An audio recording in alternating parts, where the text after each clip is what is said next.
All right, before we get to the games that we really like, we got to talk about FanDuel now live in Missouri.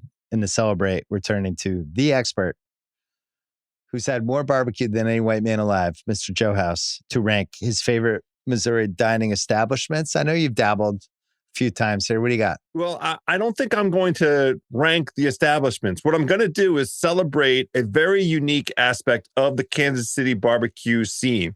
And then the nationwide, everybody, claims they have, Texas has its barbecue, Carolina has its barbecue, but there is only one place you can go to get burnt ends.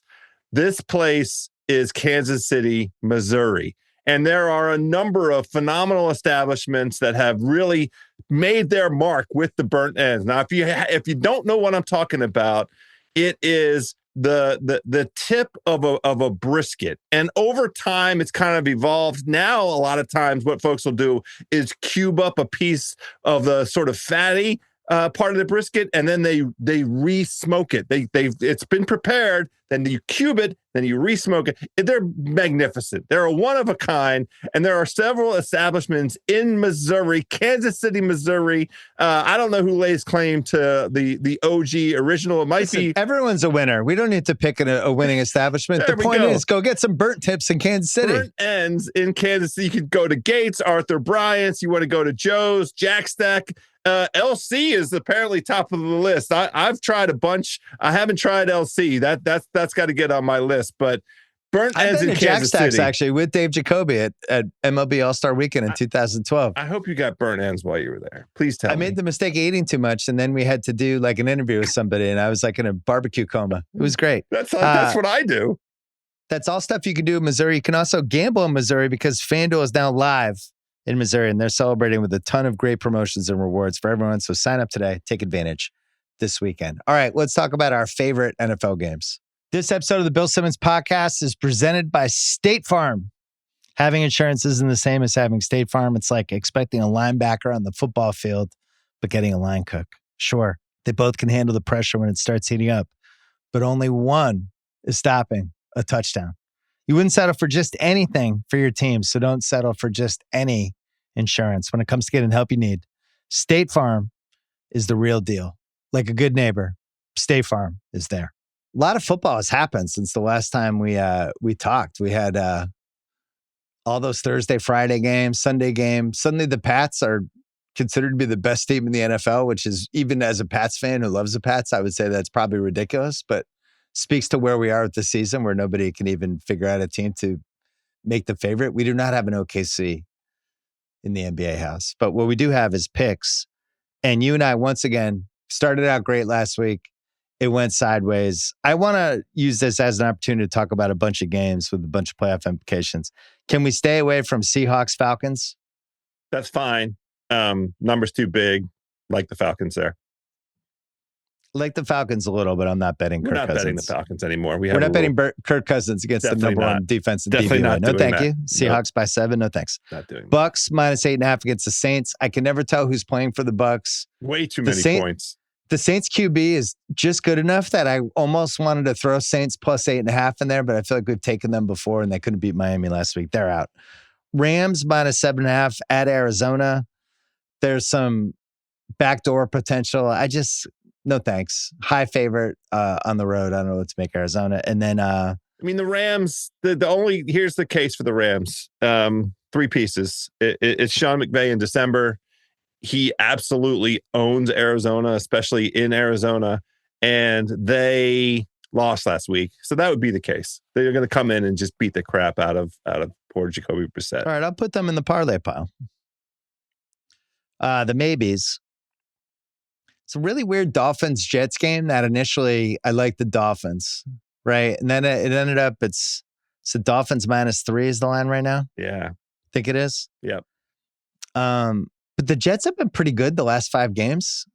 The point then yeah. I was like, oh, maybe we should take the Jets. Then I'm like, well, if I'm changing my mind in the game, probably a stay away.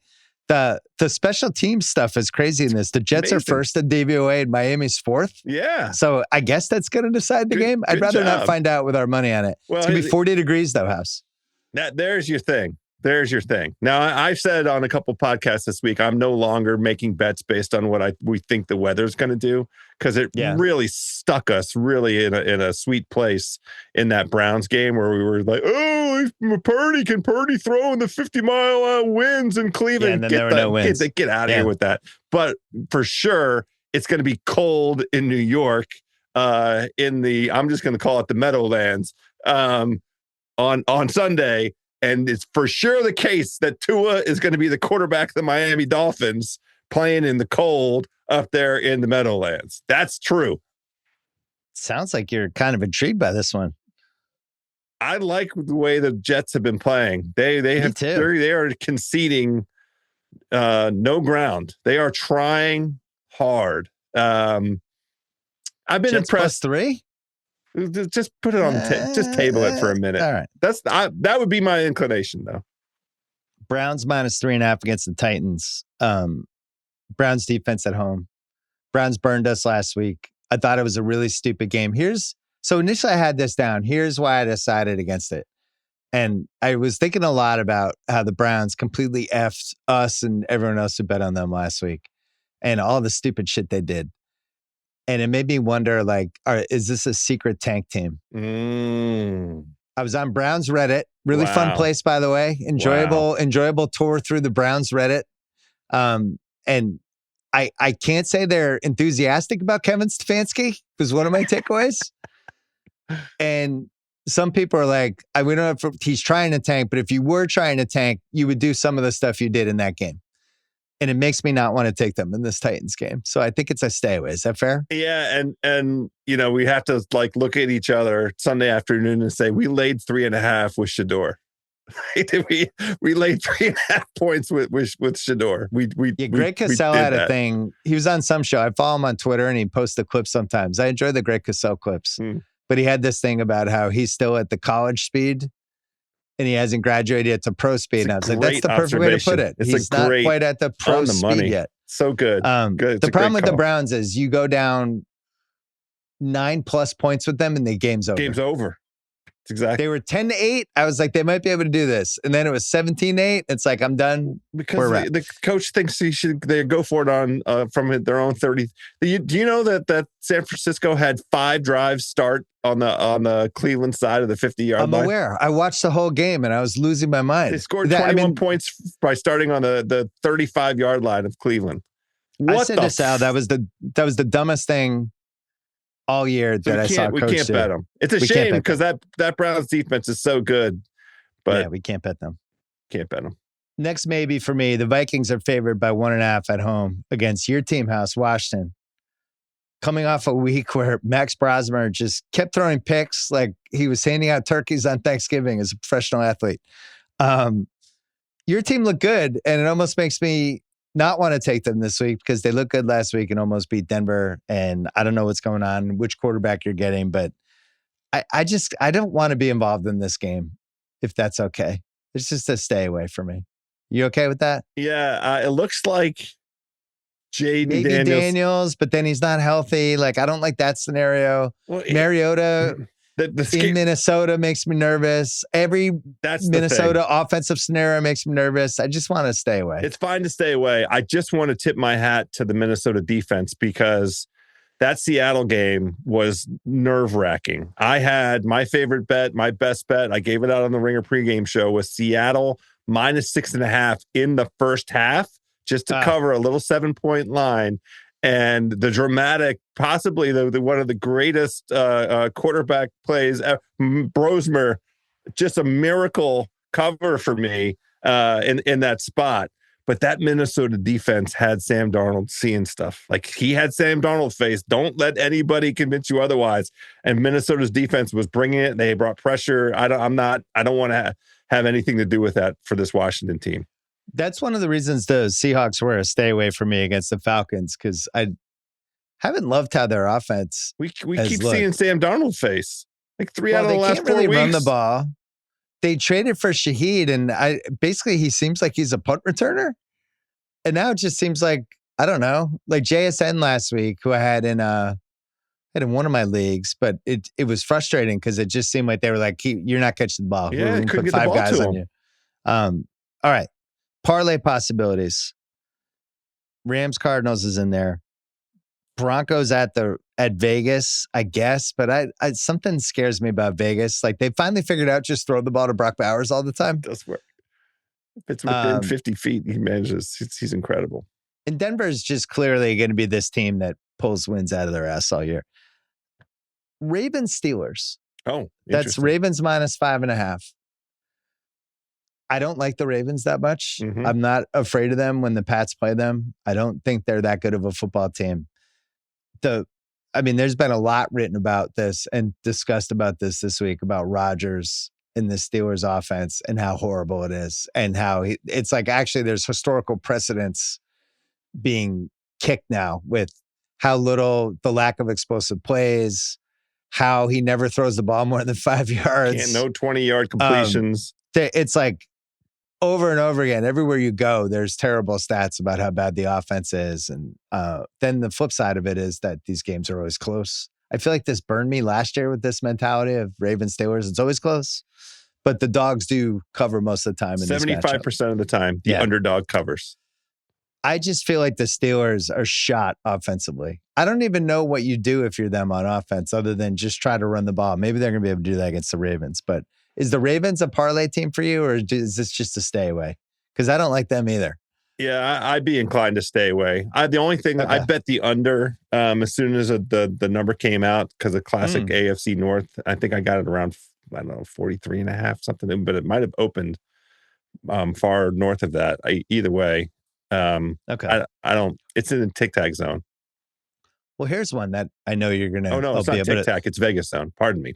Vegas zone. I'm going to be able to talk you into the Bengals in a parlay as a dog. No. I know you're ready. No? No? Why not?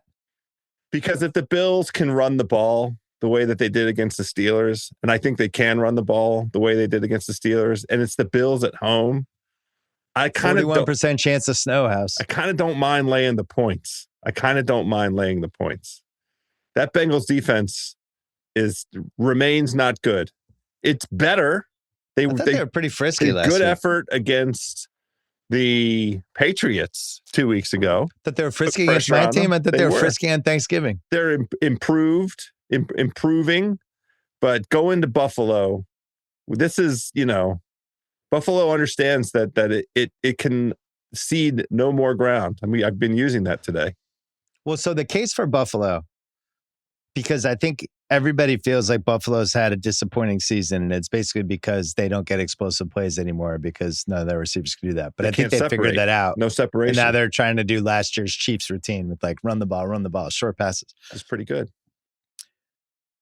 I always mention this. I keep track of wins, losses, either or games. You do. Buffalo has 8 legitimate wins. I think they have the most wins of anybody of just outright. I guess the Pats have 8. Maybe a couple others have 8. Nobody has 9. But they're 8. I have them 8-2-1. And the only either or game was that Ravens comeback game in week 1. Other than that, all their wins are legitimate. And I said this last week, that Texans Thursday night game, which seemed like a bad loss for them. They're playing on 3 days rest. They're playing a Texans team that I think you and I both love. And they almost won the game. The Bills. Very well suited, that Texans team to turn Josh Allen into a one-dimensional player. Particularly well suited, the Houston team. With all of that said, Joe Burrow, with the playoffs on the line and the AFC North in absolute shambles, I just think he's going to move the ball. Okay. So maybe there's an overplay for us, or maybe it's like Bills money in the over, something like that. Okay. I guess there is snow. I don't know. Table it. All right. The ones that I like the most. What's the game you like the most? The Eagles. I have that down. Eagles minus 2.5 at the Chargers. Jalen Carter's out. And I guess the question is, does it matter where Philly plays? Because their fans hate them. Aren't they better off playing on the road? Are they gonna get cheers or boos? Because the LA crowd isn't gonna be, there's no LA crowd showing up for to be the Philly transplants who live here, but they're all going to be so grateful to see their team in person. They're not going to boo the first time they go 3-0. Think about that. How they're good would that be? Grateful. It's like, thanks for coming to see me 3,000 miles away. It's going to be a happy crowd. It's an incredible number when we don't know for sure that Justin Herbert's going to play. It's like two or and a half. if he does play, he's going to have a broken hand. Right. He can't play they can't really go on any 4th and short because he can't be the quarterback. Trey Lance has to come out and be the quarterback. Anytime I see Trey Lance on the field, that's a win. Let's go. Right. All right. Sign me up. Plus you have the Eagles, 10 days rest. Eagles coming off a terrible loss. They've sucked since the second half against Dallas. They've sucked. So I watched all of that Chargers game last week because there's only 3 games. And I was in a fantasy thing where I had Brock Bowers. I was going against somebody who had Genty. So I was like locked in. And I don't know, the Raiders kind of hung around in that game in a way that was a little disturbing. And you realize and Max Crosby was doing stuff every once in a while. And the Raiders just aren't good. They're not well coached. They just don't have enough talent. But they kind of hung around in that game in a way that I thought would have been alarming if I was a Chargers fan. Plus Herbert, these guys, we saw with Rodgers last week, you have a broken hand, you get sacked, you fall on your hand, you're trying to protect the hand, you fumble. Like there's so many ways this can go wrong with a fucked up hand. It just feels like stealing to get the Eagles at anything less than a field goal when I honestly don't. I'm not positive he's playing. I'm not sure it makes a ton of sense for them. Plus, even like he had a terrible throw around in the red zone last week. I don't think he's been lights out. The guy that scares me in this game is Vidal, especially if Carter's not playing. I wonder if they can run the ball on them. But the thing with me is like, should the Chargers be like an 11-win team? Like it's the kind of game you should lose. Philly needs it. I'm with you. I like the Eagles, and they should be able to sort this stuff out. There's 3 that I really like. Well, 2 that I really like, 1 that I kind of like. I'll give you the kind of like first. The Bears plus 6.5 in Green Bay. And you were on Green Bay last week. That was one of the ones we hit. The fear would be Caleb and Lambeau. To me, this seems like a flash sale line to me. Like, why isn't this line 3.5 or 4? There's still like a little untrustworthiness with the Bears, but I feel like with what they did against Philly and how they ran the ball and how good their offensive line is, like the old Lombardi phrase, bad offensive lines don't travel. They have a good offensive line. And they're an outdoor team, and this seems like the kind of game they should hang around with, and it's a lot of points. It's too many points. Green Bay hasn't covered as a favorite by this number this entire season. Green Bay is great when they're an underdog or where the line is tight. Green Bay by this number, like look it up. They flat out just don't cover, don't come close to covering this number. I think the Bears this what helps the Bears is that it's going to be freezing effing cold. It's going to be like single digit cold. Yeah. And they are going to run. They're going to just try and run the football. But to the credit, like the offensive line was a point of emphasis in the offseason. And then they arrived with a head coach who actually can scheme up an offensive line, a protection package, and some run packages that are synergistic. So it's not just we got guys, and now we have a plan also. And the way that they ran against Philadelphia, now I don't expect a repeat of that. Because by EPA, Green Bay is pretty good, but they're only like middle of the pack in terms of win rate, in terms of defensive rush.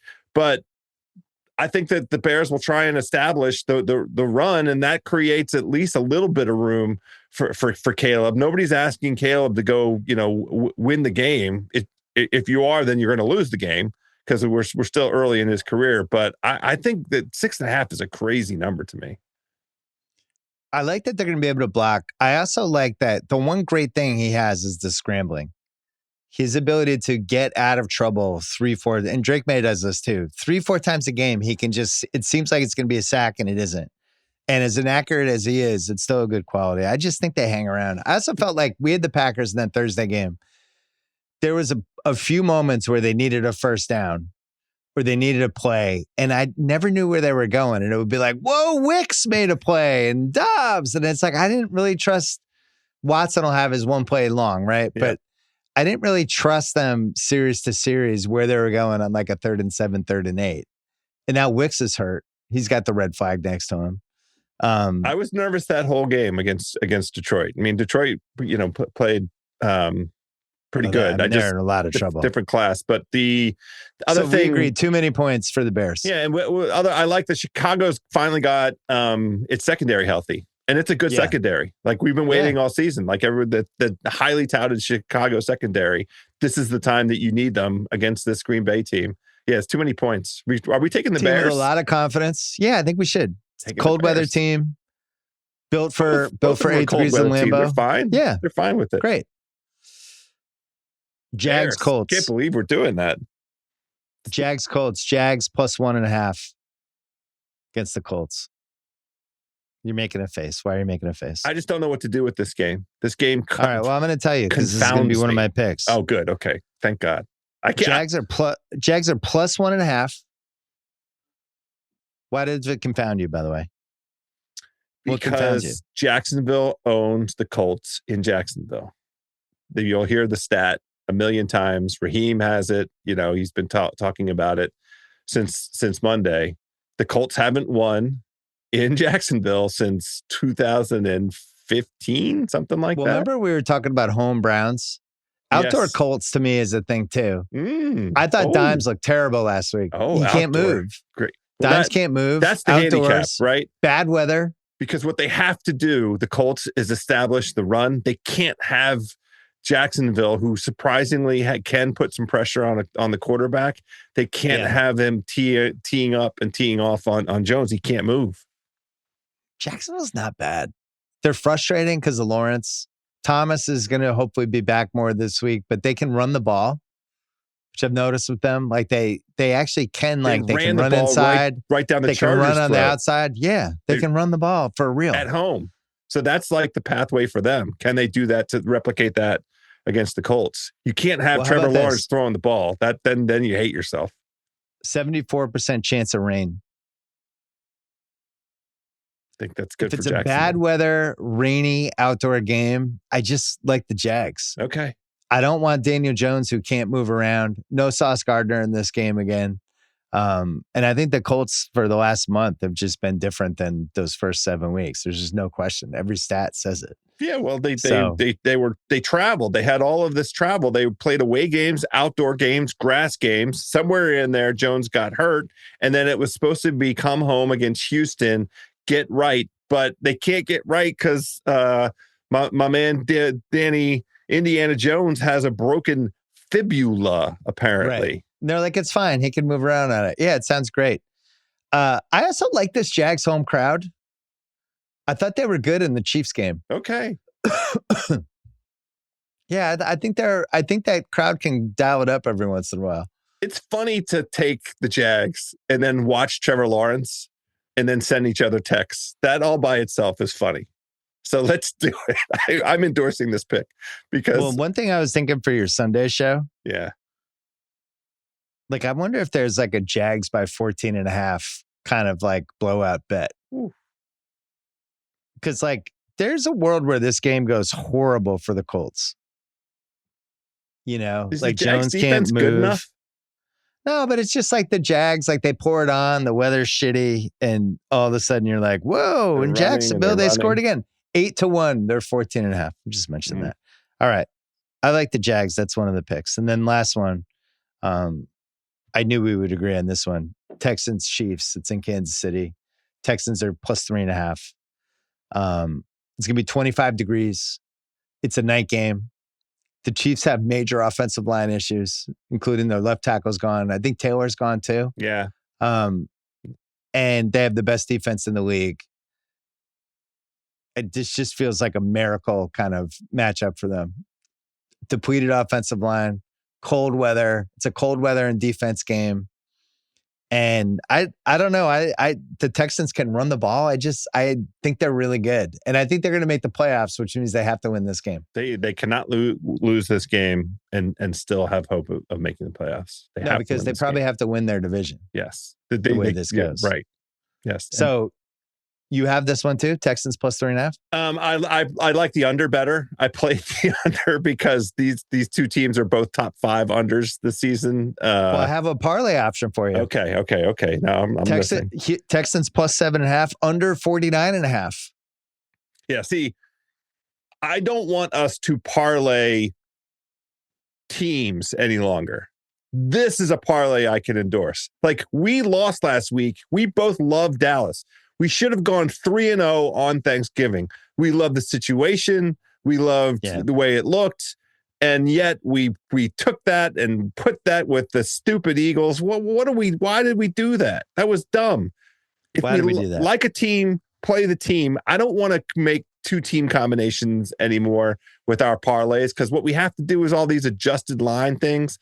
But if you want to do a Houston where like it's correlated, the idea of Houston covering that spread, the 3 and the total, you push the total up, so you're going to finish way under the total. That makes sense to me. Now you're talking. That's I don't know if anybody would say it's positive expected value, but at least it makes sense. Well, we could either do Texans plus 7.5 under 49.5, or we could do Texans plus 4.5 under 57.5. I'd rather do the first one of those two by far, by a long shot. 7.5, 49.5. Yes. All right. Yes. So we'll mark that down. So we have Bears, Packers. We have the Bears, the Texans with the parlay. We have the Jags. We have the Eagles. And we need a 5th team. Dun, dun, dun. This is where we've gotten in trouble all year. It's always been bad right here, this spot. We always have the 4 bets and somehow don't have the 5th one. We can't lay the points with Cleveland. You don't want to go against Joe Burrow in Buffalo. I don't want to go against Joe Burrow. I kind of do, but I understand. I understand your perspective. I don't want to do that. You don't want to bet on Geno Smith and the Raiders getting 7.5. I mean, the Broncos haven't covered a number that big on the road all season. I don't want to do that. Okay. That's a no. That's fine. Rams cooking against the Cardinals. No, thanks. Back doors open. You don't like that one? I don't. We can't. I don't want to really do the game with your game. Are we going to do the Jets? Jets plus 3 against the Dolphins. The Tua cold weather. Just try to ride that one last time. Just Tyrod Taylor. The resurgent Aaron Glenn. I kind of love it. We have a lot of Jets fans in our lives who hate themselves and hate their team and hate football, but there's a glimmer of something there with this current version of the Jets. So if you look at the last, since week 6, Jets lose to the Broncos by 2, lose to the Panthers by 7. Those are both 2 winning teams. Beat the Bengals, beat the Browns, lose to the Pats by 13 in a game that was competitive for a half. Beaten up by the Ravens, and then they beat the Falcons last week. Dolphins, they got blown out in week 9 by the Ravens, beat the Bills, beat the Commanders with your team when you're still missing dudes. In Madrid. And then barely beat the Saints last week. And it's like, the Dolphins are back. Are they? They're 5-7. They can run the ball. Achan's been good. They can run. They've reinvented themselves as a running defense with some pass rushers. All right, fine. Fuck it. Let's see the Jets. We get 2 in 40-degree weather. That'll be fun. See, at least like we'll be texting about Trevor Lawrence and saying bad things about him, but it will be fun to watch Tua in that cold weather because they're saying like it's in the high 30s. And it's the feel like will be in the low 30s. And what Tua is going to feel like is getting the F off the football field. By the way, he has not been good. It's not like Tua is the reason they're winning. Another great point. It's not like he's been killing it. All right. So our Ringer 107. Today's Ringer 107 brought to you by FanDuel. And we have Bears plus 6.5 against the Packers. We both think that line's too high. Texans plus 7.5 parlayed with the under 49.5 in Kansas City. We think the Texans are a live dog. We love their defense. Big offensive line issues for the Chiefs. 25-degree weather. This is a 3-point game. 3-point game, lower scoring, just feels totally away. Fine. Jags plus 1.5 against the Colts and Danny Dimes' semi-broken fibula. Eagles minus 2.5 against the Chargers. We like when the Eagles are on the road because then they're not home with their fans booing them and yelling swear words at them. And then last but not least, we can never find a 5th pick we feel great about. So we're going to have to default to 2 in relatively cold weather, 40 degrees maybe, going against the Jets, +3 at home. The Red Hot Jets have won 3 of their last 5. Yes, Tyrod Taylor, the number 1 special teams DVOA. Nick Folk, give that man a ball. Give him a game ball. This team, all they do is win games, sort of. That's our Ringer 107. And all lines are subject to change on FanDuel Sportsbook. All right, that was fun. We're due for like a 4-1 or a 5-0. Maybe it'll be this week, thanks to the Jets. Before we go, wanted to give you a Thanksgiving story. I'm here. Forgot to talk about food. Did you have a good Thanksgiving, by the way? Did you eat too much? Thank you. Yes, great. Incredible. Got to see family. Went down to Raleigh, North Carolina. Speaking of great food scenes, Crawford Brothers, new establishment from the Crawford Empire. Excellent, incredible Wagyu steak. Incredible. Wagyu. Yeah.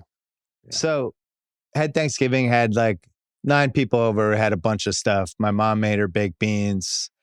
Our friend Sissy made her cornbread. I don't even, cornbread like casserole type thing. Oh. It just was like old school. I don't know how much butter was in it, but it was in a casserole dish. Yeah, it was a long casserole dish with cornbread. It almost tasted like cornbread, but more like mashed potato-y kind of cornbread. Yes. Yeah, it was. Oh, I'm imagining it. This sounds you would have loved incredible. My mom's baked beans were out of control and also great for the intestines over the next couple of days. Thanks to her. We had the sweet potato casserole. Awesome. Had that. Awesome. We had all kinds of stuff. Turkey, obviously, cranberry sauce. With all these sides. We had so many sides that my wife never brought out the mashed potatoes. Oh my gosh. And we realized after the dinner that the mashed potatoes never came out because there was so much food.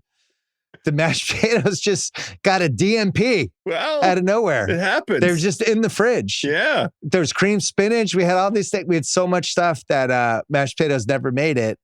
And my wife was like really upset about it because she's like, how do you not have mashed potatoes on Thanksgiving? I can't believe that. And I was like, A, nobody noticed. B, we were fine. But she really felt like that was the one thing you had to have.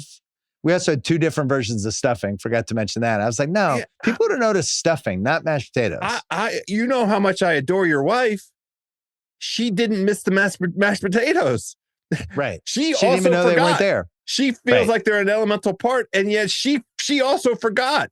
Like that's, that tells the whole story. This leads me to my point. Mashed potatoes, overrated?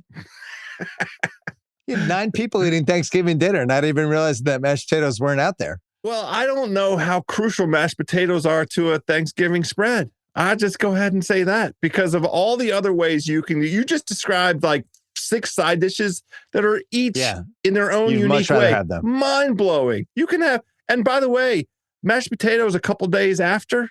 Awesome. Incredible. You can make mashed potatoes with scrambled eggs and they have the effect of making the eggs as light and fluffy. If you can get the ratio right, and then you get some of the Momofuku chili crisp and put it with the mashed potato egg. Ooh. In fact, I go on Dinner Time Live and ask Chef Chang to make you mashed potato scrambled eggs and get some of that chili crisp. I'm telling you, this is an 11 out of 10. You're going to love it. We should done this as a first take segment.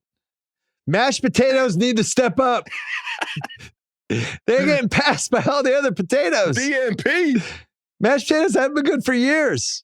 Yeah, I love mashed potatoes. So you know what I did at about 8 o'clock that night? Yes. I made myself a second whole plate of turkey, but I incled the mashed potatoes. I brought back my friend, and they were happy to be there. Yeah, you could put them on a sandwich. That they're very, very, versatile. The mashed potato, you could put them in a lot of different stuff. Yeah, I'm proud of you. That was my Thanksgiving story. All right, we're going to take a break. Thanks, House. This episode is brought to you by Uber Eats. Every football season, the same thing happens. The game somehow makes everybody really hungry. Quarterback scrambles, clearly a sign for breakfast burritos. Yeah. Turnover, suddenly dessert at 2 p.m. doesn't sound so crazy. Wing formations, well, those can only mean buffalo wings, as if they're ever not in play. Even the goalposts start looking suspiciously like French fries. It's almost like football is sending the message to eat more food. Yeah, the good news, Uber Eats makes those cravings easy to satisfy with game day deals all season long. From wings and pizza to chips, drinks, and even last-minute grocery runs. Don't sleep on those. You'll find savings on all your favorites delivered straight to your door. Order now on Uber Eats. All right, had to bring in our guy, Matt Belloni from Puck and from our podcast, The Town, which I love. It's great. And it's been bustling lately because there is a Warner Brothers sale that's been happening in slow motion for months and months and Call months. it a car crash. I got to say, Belloni, there's too much football going on. There's too much basketball. There's movies. There's screeners. I'm just not focused on it. And I know you're covering this on your pod, but I wanted to bring you on. And can you just give me the idiot's guide? What's happening? It seems like there's 3 suitors. We have Paramount really wants it. Netflix allegedly has the inside whatever, but we'll talk about that. And then Comcast is kind of looming. Those are the 3 suitors, correct? Those are. And the process right now is they're getting bids. And the guy running it, David Zaslav, who runs Warner Brothers Discovery, he is the chair of the committee that's evaluating all of these bids. And he keeps asking them to sweeten their bid. And Paramount has said that we believe we are the easiest path to getting this deal approved. They think they have an in with the Trump people because they just bought Paramount. They settled the lawsuit between Trump and CBS. They did a big deal for the UFC. They're going to be broadcasting the fight on the White House lawn, and they are making a bunch of changes at CBS that Trump likes. They're going to release Rush Hour 4 because Trump wants them to, because the director Brett Ratner is doing a documentary about Melania. So they've done a lot of things. Larry Ellison is friends with Trump and has donated in the past. They believe they have the easiest path to get this deal approved, and that Netflix has a ton of problems getting this deal approved by the government because in the world of antitrust law, Netflix is the most powerful streaming service, and they would be buying HBO Max, which is, depending on what metric you use, 3rd, 4th biggest streaming service. So that potentially has some antitrust problems in this country. That is what Paramount is pushing. And then today we get this letter that Paramount sent to David Zaslav at Warner saying that they believe the process is essentially rigged and that Zaslav is pushing this company towards Netflix because they are going to treat him better. They're going to give him a cushy job, and that they are the sort of preferred buyer here. Wow, that's a lot. And you didn't even talk about Comcast. Right? You didn't talk about Comcast because they're involved too. Comcast is sort of an also ran here so far. They are in the mix. They are seen as potentially the company that needs this the most because they have Peacock. That's my thing. They need it the most. Yes. And ultimately, many of the analysts that are watching this say the company that needs this the most will ultimately get it. I slightly disagree. I think it's a combination of needing it the most and having the most money, which is what the Ellisons have. They have unlimited money because Larry is worth something like $260 to $80 billion, depending on the day. And they ultimately feel like they need it because they only own Paramount and they want to be a scaled competitor to Netflix. And you can't do that with just the Paramount Plus subscribers. You put that together with HBO and the Warner Brothers library, and you've got a pretty compelling value proposition there. Comcast with Peacock does feel like they need it, though. Yeah, that feels like a 1 + 1 = 3 for a whole bunch of different reasons. Because I think, and Peacock's doing a little bit better. They have the Shiv Roy kidnap show. They do. Everyone loves that. Big hit, apparently. They got the Traders. Yeah. They got NBA now. Right. They got some NBA.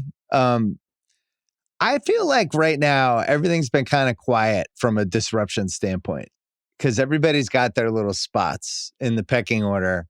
And we're making less TV shows. We're making less movies. We're making less everything. Everybody's being super careful. Amazon could have been potentially a big disruptor, but they keep reorging. The disruptor part that I think would be the most interesting to Paramount got it. Because then it's like, all right, we are stepping into the boxing ring now. We have a ton of IP. We have money behind us. We have a football relationship. We have UFC. We have this huge library of all these movies and TV shows, and we can actually try to take a couple punches here at Netflix. Well, and I wonder that's why many people think that Netflix is going so aggressively after this. It's more of a Well, that was defensive going to be my play. question. Yeah, is this a defensive play or an offensive play by Netflix? They have pole position right now. They don't want Paramount to potentially unseat that. Absolutely. And by the way, add in a little bit of a personal element. The head of streaming at Paramount Plus is Cindy Holland, who got fired by Ted Sarandos at Netflix. Oh. Yes. So they just stole the Duffer Brothers away from Netflix. They did Stranger Things and they wanted to re-sign them. And then they went over to Paramount. So there's was it a steal? Not for what they offered them. They offered them movies in theaters to get them to go there. Are the Duffer Brothers like directors of the kinds of movies you want to see in theaters? Maybe. We'll see. They haven't ever directed one of those before. But I want to see the advanced metrics of getting the people after their transformative, huge show. Yes, how that that's is the gone HBO over the last argument. 30 years. Yeah. HBO makes that argument all the time that, we get the greatest show out of these people. And then if Netflix wants to overpay them to take them away, God bless, go there. And, it's like the guys that did Game of Thrones. They got overpaid by Netflix. And what did they do? They did that Zero Body Problem. What was that show? Yeah, but they did that one, but they also did the Garfield show, which was really good. I still like those guys. But yeah, what's the Garfield they're probably show? not going to top Game of Thrones. The show that Tom from Succession's in. Oh, the one that just aired. That show's right. really I have good, not yeah. seen that yet. I'm still okay with those guys. It's But just my like point when is you're they paying paid them people for Game of past Thrones performance. Right. They paid them Game of Thrones money to do Zero Body Problem, which was not successful. Yeah. Well, it's interesting because from a Netflix standpoint, they've never bought anything, right? And they've kind of been proud of that. And there's this whole road, and I went on your podcast and talked about this, about media mergers and why do people even do these? We had a whole conversation about this. Netflix said this at the Bloomberg conference that you were at. The co-CEO, Greg Peters, said there is not a good track record of media mergers. Like, it's a terrible track record. It is. It just is. It's terrible. And you're also assimilating different cultures. You're bringing in executives with their ideas. There's always too many people. You end up doing a lot of layoffs and a lot of cuts. And it's going great for Netflix. So to me, and I haven't talked to anybody from there about why are you going after this. I'm not even sure how much I believe. But it seems totally defensive to me because people are worried about Paramount. But as somebody who's a creator who makes stuff, you kind of almost want Paramount to get it because now you have two people kind of going at it against each other for content, which would be, I think, great for everybody. Comcast it would is merge. the part. It would take the legacy studios from 5 down to 4 if you merge Paramount and Warner Brothers. Okay. Now, they argue that they're going to increase the number of movies and put investment into that. But ultimately, if you merge these services, if you merge the studios, it's one fewer buyers in the marketplace. But if you put Netflix over Warner Brothers, you could get Warner Brothers as a theatrical studio could entirely go away. HBO Max could entirely go away. I mean, it's that kind of a merger where the fundamental playing field of Hollywood would change significantly. Well, I know you've talked about this, but if Netflix got Warner Brothers, what happens to HBO? 2 scenarios. One is it goes away. They absorb the subscribers. They transition them. I mean, that's idiotic. You can't do that. Or make it a tile on Netflix, where you go to Netflix and there's a little box that says, you love HBO? Click. Everything you'd ever want to watch on HBO. That's one scenario. What Netflix is telling people is that they would operate them separately and that there would be an HBO Max service. There will be a Netflix service. Maybe they have the same back end. Maybe they don't, but that the brands and services would remain separate. I don't know if I believe that. That's the kind of thing you say if you are trying to win regulatory approval of your big merger. But, the goal of buying this is not to buy HBO Max necessarily. The goal is to suck up all of those Warner Brothers franchise movies. I mean, Netflix would own Batman. They would own Wonder Woman. They would own Minecraft. All of these big franchises would become Netflix movies. And maybe they put some of them in theaters. Maybe they don't. Maybe they do it for a couple years just so everyone gets off their back and Ted Sarandos can be a hero around town for releasing movies. But then maybe they backslide. I mean, that's the goal. Or they take HBO Max and they spin it off and sell it. There's a scenario where they buy this company or the studio and streaming side of the company at Warner, and then they take the studio and sell HBO Max to Comcast. So then they can kind of take what they want and Netflix can take what they want. That's one scenario. So that's a library IP play. They decide they don't need HBO. They actually sell it off to make some of the money back. And they're basically getting library and cockblocking Paramount. Yes. I mean, that is very complicated because obviously, what is the value of HBO? It's the brand and it's all the subscribers, but it's mostly the content that is on HBO, which presumably Netflix would want to take for themselves. It's all those Warner's movies. It's, the full library of HBO shows. You could watch The Sopranos anytime you want it on Netflix. Like that is kind of the value. And if they sell HBO Max to another company, what goes with it? Some of the library, all of it, rights to the library. It's very complicated. So we could get our scenario where they sell it to Apple. And we finally have Apple buying HBO, which should have happened 10 years ago. Or you have Comcast buying it and just merging HBO and Peacock and calling it HBO because nobody knows what Peacock is. Exactly. And the key element there is that HBO Max is global and Peacock is only domestic. So Comcast would immediately become a global streaming player. And currently they are not. And Comcast has some other advantages, right? With they have the wiring for cable and these things that maybe could help them in some other ways. I mean, broadband is a declining business, but they also have theme parks. Not for old people.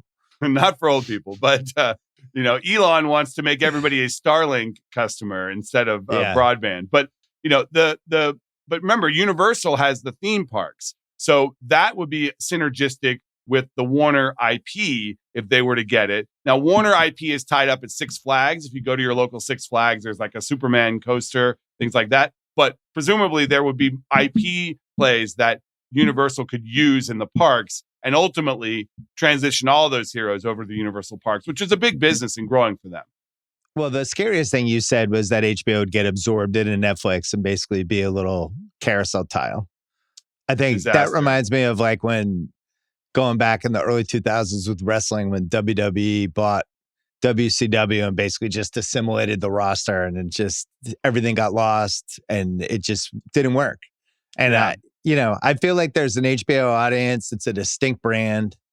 And I just think that's really hard to fold into something else. I hope that's not how this plays out. Yeah, but there is a lot of overlap in those customers. I mean, and most people who have HBO also have Netflix, right?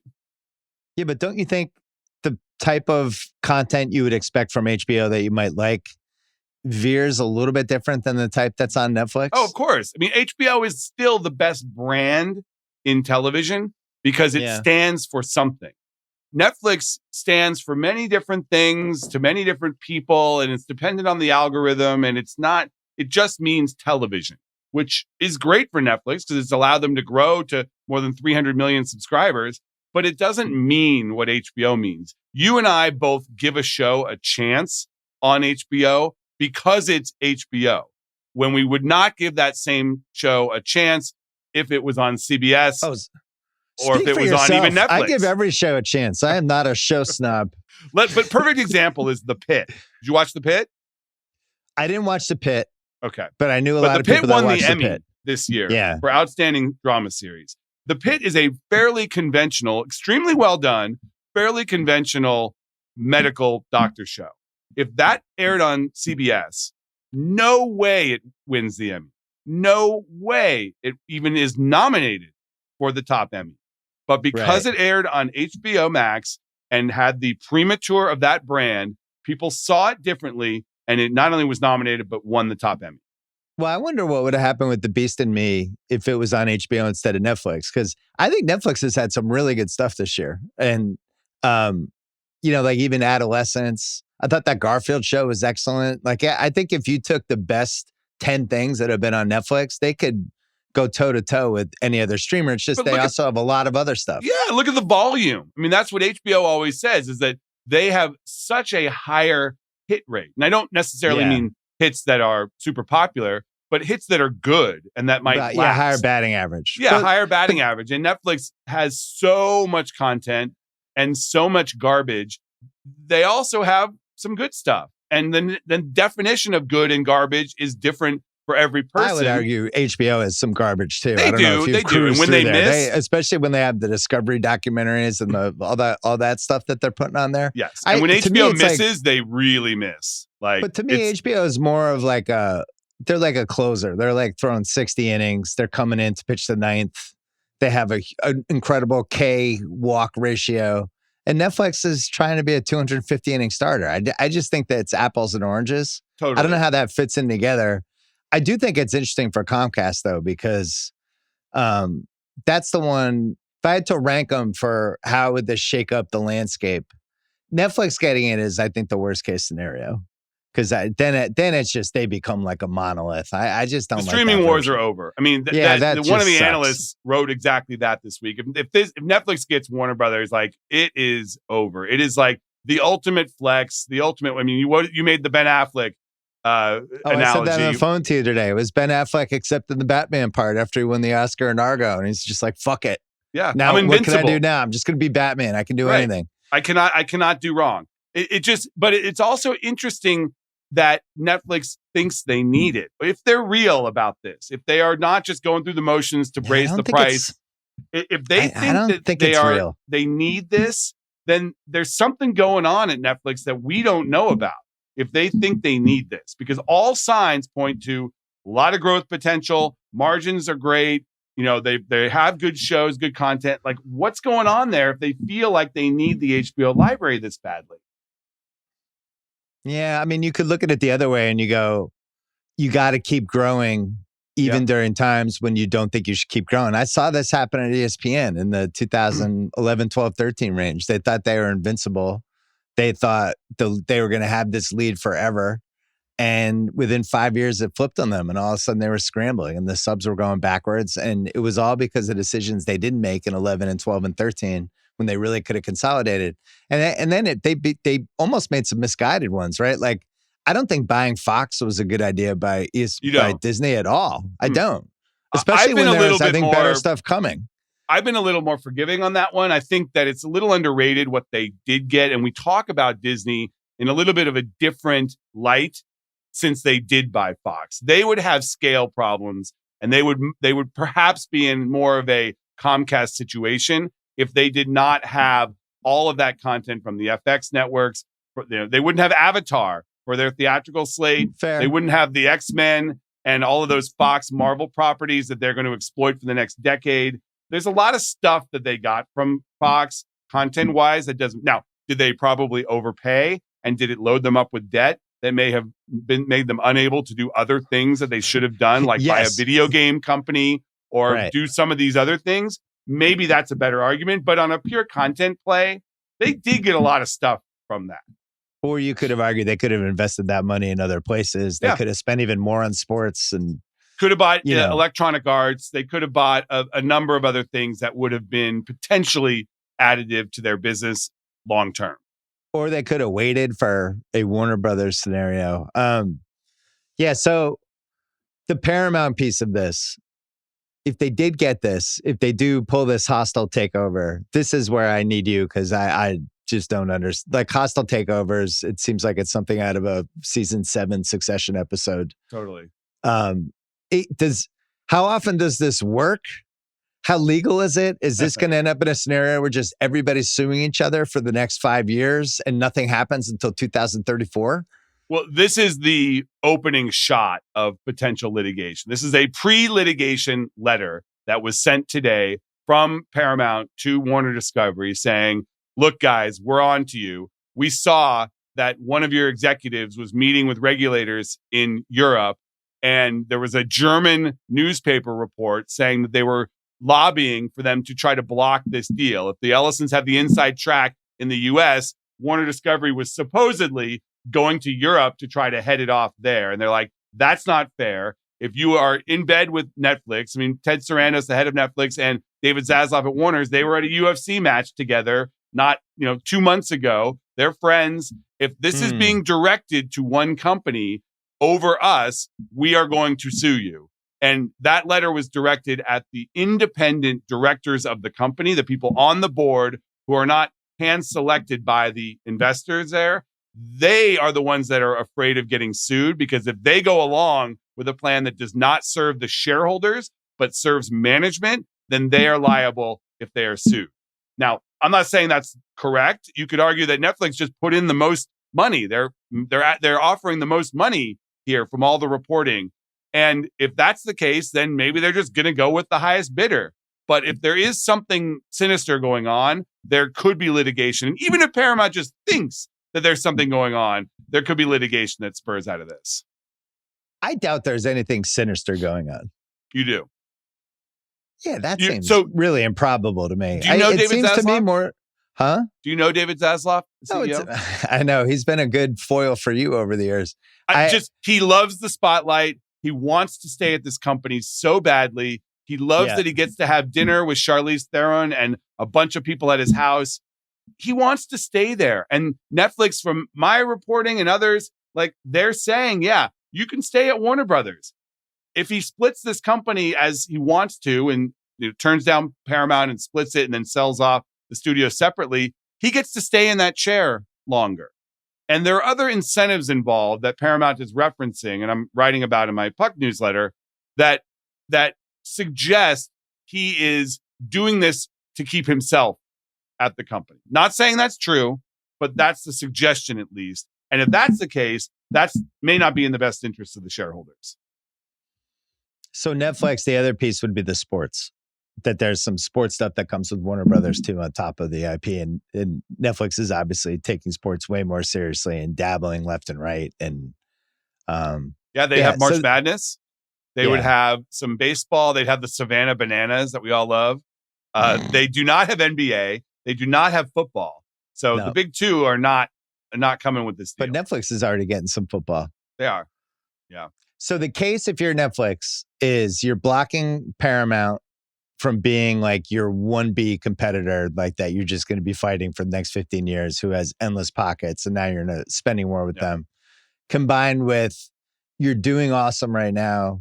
That doesn't necessarily mean you shouldn't keep trying to grow. I would think those are the two reasons you would do this. Yeah, or some problem that we don't know about, that growth is lagging, or they're seeing engagement on their existing content, or they feel like there's a cap on how big they can grow with the current assets they have. I think I don't see that one. I feel like more people have Netflix every year. I know they do. It keeps you going up. You kind up. of have to have Netflix. If the problems were really significant, they would have to disclose them to their shareholders. So it's not like there's some ticking time bomb there that they're just not telling us about. But they're doing this for a reason. And if it's not just purely defensive and it is offensive, there may be some kind of stress point where they say, okay, we've tried to make movies for 10 years now, and we can't get much traction on our movies. Is that because you need to have IP in your library to make movies that people care about? They see the numbers on the movies that they license from other studios. If you go on Netflix most nights, the top movies are from other studios. It's Shrek, it's Minions, it's, the Warner Brothers movies like Superman that they just license over on Netflix. And they're seeing that, and they have the data, and they're probably saying, like, if we owned all that, it would be so much easier and so much more of a growth generator for engagement than having to license them out and get raked over the coals every few years on these licensing deals. Maybe that's what they're thinking. Yeah, I see your point. I don't know if I agree with it, but the one piece that I think, like, if I was running Netflix, would worry me is, like, they have a movie right now called Train Dreams that's fucking awesome. It really is. It's really, really good. I really liked it. And it's on Netflix. And I watched it on the PGA screener app I got. I didn't realize it was on Netflix. But it is on Netflix. And it just feels like that movie should be a bigger deal, because that's like everything you'd want an Oscar contender. It's kind of it's a little like Coda a couple years ago. I don't know who made it. I have no vested interest in it. I just really liked it. And it's like that to me. It's like if you're making movies and Netflix cares about having movies, like, that's an example of that movie should be huge on Netflix. And I'm not sure why it isn't. It's doing okay on Netflix for that kind of movie. But that's a movie they bought at Sundance, and they paid like $20 million. No, I believe it was $10 million for that movie at Sundance. I saw it at Toronto, the film festival, loved it. I would love for movies like that to get theaters. But Netflix is not in that business, so it didn't get a theater. I think that movie could have done okay if it had gotten a theatrical release. It's a really beautiful looking movie. That's the other element here, is whether Netflix will shut down Warner Brothers as a theatrical studio if they get this deal. They're saying no. The problem is with movies now, movie theaters are back in a real way. And people like going to the movies, and Netflix is smart. And if they see like audience drifting a little bit this way, they're going to want to keep a piece of that while also driving people to Netflix. Maybe not. I mean, Netflix has been pretty consistent over the last 10 years of trying to kneecap movie theaters at every possible opportunity. Ted has said over and over again, it's not our model. It's not our model. We do not put movies in theaters. We want people to watch movies on Netflix. Now, they make concessions for certain filmmakers. They give them a 2-week release for the Knives Out movies. They give Greta Gerwig some IMAX. Like, that's what they do to get these projects. But they would prefer that we all watch their movies on Netflix, not in theaters. And that is very different from the Warner Brothers HBO Max relationship, where they would very much like us all to go to the theater first, and then on home video, if we want to watch it there, fine. So I think how that shakes out is a key component here. No, but you can't tell me like if Netflix had one battle after another and it was in theaters for 3 weeks and then went right to Netflix, like Netflix wouldn't sign up for that. You know? I think that's where we're going. 2 weeks is their limit. Whatever it is. Yeah, and it would not, because it's 2 weeks, it would not get a national release because the theater chains will not play movies from Netflix if they don't get a proper theatrical release. So one battle after another would have been a Netflix movie for most of people who saw it. Yeah, so that would have hurt one battle after another. And forget one battle after another. What about the next Batman? Or the one after that? A lot of these movies, they're advertising themselves as come see this on IMAX. Yeah, March 3rd.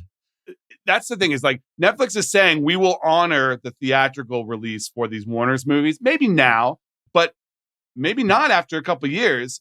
The best thing for Netflix in the world would be is if there was a brand new A-list actor playing Batman movie that was only available on Netflix. They would love that because everybody would watch it and it would become a phenomenon and something people talk about. The whole knock on Netflix is that it's just a sea of slop and you don't remember what you actually watched. They can't create franchises out of their content. It's very difficult for them because these franchises we know as brands, for the most part, are theatrical movie experiences that we got up off our asses, went to the theater, saw there, and remember. And there was marketing everywhere for these movies. The rewatchables. How many rewatchables have been Netflix originals?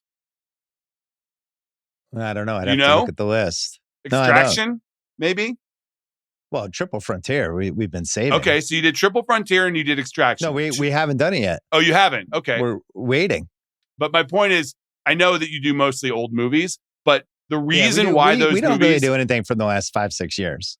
But the reason those movies are rewatchables are because they're good movies and you love them, but because you remember them and they were moments in the culture that lasted in your head. Like when you said you were doing Weird Science, I remember the billboards and marketing for Weird Science when I was a kid. I remember that experience of going to the theater and seeing that movie. And that's what Netflix is missing out on. And they have a hard time with that. So maybe if they buy Warner's, they'll change their model and they'll put movies like that in theaters. Yeah, my guess is they had Happy Gilmore 2, and it felt like everybody and their brother watched that movie in the first 3 days. So they totally. But you know what? That's a sequel. That's a sequel to a theatrical hit. True. Well, we'll see. Jay Kelly will be a good litmus test for this, right? Two big stars.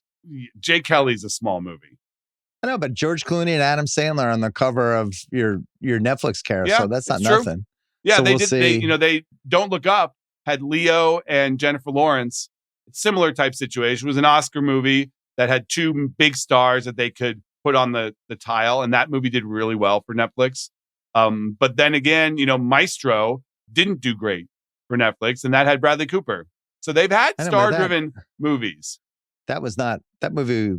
It was very well done, but I wouldn't say it was a great hang. No. Yeah, the thing with Netflix is they're always going to keep moving and they're not going to stay stationary, which is how all these big media companies, I think, have gotten into trouble over the years. If you I look agree. back at anybody, it's always like, we're doing great. Don't change a thing. And that's when you have trouble. Even like Spotify, like being here the last 5.5 years, like they're constantly like, what's next? What's next? What's next? We weren't even doing video 3 years ago, but they were like, this is coming. We got to do this. And I think that's how the bigger Ben companies Affleck think. analogy of, thinking you can do no wrong. The analogy for Spotify there would be, let's just buy up a bunch of podcast studios and pay a bunch of stars to do podcasts because we're freaking Spotify and we're making so much money we don't know what to do with it. And look at that. The Ringer worked, and then what else? Yeah, but to defend that strategy, which was great for me and the Ringer, obviously. Yeah. They were trying to put the footprint in a podcast, right? And at the time, they mistakenly thought it was defensible, but it was a mistake thinking that celebrities would lead to the same way it would be with TVs or movies, where you get a celebrity that would drive an audience, and what you eventually realize is a good podcast drives an audience. Yeah, it's the chemistry of the host. How dare you speak of the Royals that way? But and then as everything's shifting to video, I think some of the things they bought made a lot more sense in the 2010s than 2020s. True. But, no, they absolutely put a flag down in the podcast space. Yeah, but my point is, here and we're spending money. Yeah, my point is they overspent on an area that they were confident enough to go into because of all the success they had. It led to The Town with Matt Belloni. It did, absolutely. But then but then the Netflix situation right now is, are they doing the same? Are they about to drop $60-70 billion on a theatrical oriented studio and a streamer that is overlapping with what they already have? Yeah, it's interesting. I mean, they have so much money. I thought the fact that it was a mostly cash offer. Yeah, about 85% cash, we are told. And then the rest in stock. I was surprised by that because their stock's awesome. Anyway, so when do you think, does this play out before the end of the year, or how long does it go? Warner's wants it to. But keep in mind, this isn't the end. Even if they accept an offer and start negotiating exclusively with one party, anyone can come in at any time. Like anyone, if there's some super billionaire out there just waiting for this all to play out, and then they accept an offer, start negotiating the deal, and someone comes in and says, wait a second, I'll give you more money. I'll give you way more money than they're doing. They can go with that offer like down Neil the Mohan? line. Excuse me? Neil Mohan just throwing his hat in the ring out of nowhere with YouTube? If YouTube did it, I think the government would probably have a word with them. the merger of the number 1 and number 2 streaming services. Probably not going to work. So Pluto and Tubi is Fox. Tubi is Fox. Maybe Tubi buys Pluto. Roku? But Tubi, Flubo. Well, that was a joke on Roku. Hacks this year. Roku. Oh, Roku. Charlie Collier just comes flying in off the top rope against Warner Brothers. I haven't looked at their valuation lately, but I don't think it's quite big enough to justify this kind of expense. This is not easy. This is not. Paramount sold for about $8 billion. This thing is going to sell for between 60 and 70 billion, probably. It's just an entirely different animal. And there are only a few entities or people that can afford to make that kind of investment. Maybe it'd be the guy that bought the Dodgers. Guy just has endless money. Mark the Walter. Lakers, the Dodgers. Yeah, he's going nuts. I heard then they could air the games there. I heard he's tiptoeing around some other LA assets right now too. Oh, yeah. really? And are you breaking some news here? Just keep an eye on him. I don't know if he's done. Not hard to follow the breadcrumbs on it. Okay. All right, Matt Belloni, we can listen / watch you on The Town Monday, Wednesday, Friday. Your social clips are out there sometimes. Lucas, and listen, might try to get Lucas a better camera. I know. Working on Town that. on video, 26. It's coming. It's coming. Is producer Craig going to have like his own like producer cam? We should. It really should. I would prefer the camera be on him most of the time and not me. But well, at least you figured out your camera angle finally on the BS podcast. I know it's not like up my nose. Yeah, Matt Belloni, great to see you. You too. Thank you. Must be 21 plus and present in select states for Kansas in affiliation with Kansas Star Casino or 18 plus and present in DC, Kentucky, or Wyoming. Gambling problem? Call 1-800-GAMBLER or visit rg-help.com. Call 888-79-7777 or visit ccpg.org/chat in Connecticut or mdgamblinghelp.org in Maryland. Hope is here. Visit gamblinghelplinema.org or call 800-327-5050 for 24/7 support in Massachusetts, or call 877-8-HOPE-NY or text HOPE-NY in New York.